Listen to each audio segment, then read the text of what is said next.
Alcazar Audioworks presents Sara Crewe, or What Happened at Miss Minchin's, by Frances Hodgson Burnett. Read for you by Bobbie Frohman. In the first place, Miss Minchin lived in London.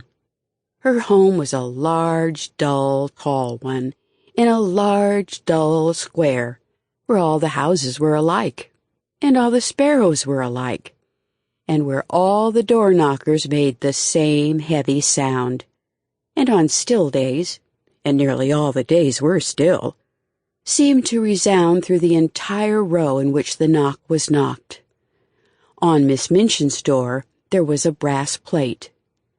On the brass plate there was inscribed in black letters, Miss Minchin's Select Seminary for Young Ladies.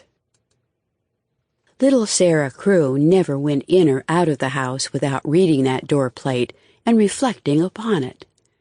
By the time she was 12, she had decided that all her trouble arose because, in the first place, she was not select, and in the second, she was not a young lady.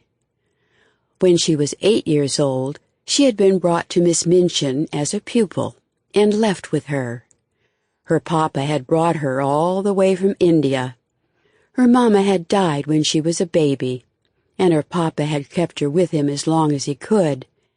And then, finding the hot climate was making her very delicate, he had brought her to England and left her with Miss Minchin to be part of the Select Seminary for Young Ladies.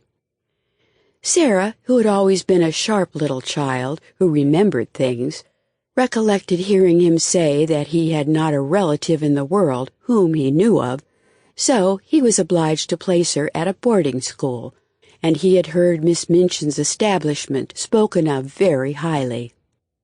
The same day he took Sara out and bought her a great many beautiful clothes so grand and rich that only a very young and inexperienced man would have bought them for a mite of a child who was to be brought up in a boarding school. But the fact was that he was a rash, innocent young man, and very sad at the thought of parting with his little girl, who was all he had left to remind him of her beautiful mother, whom he had dearly loved. And he wished her to have everything the most Sample complete. Ready to continue?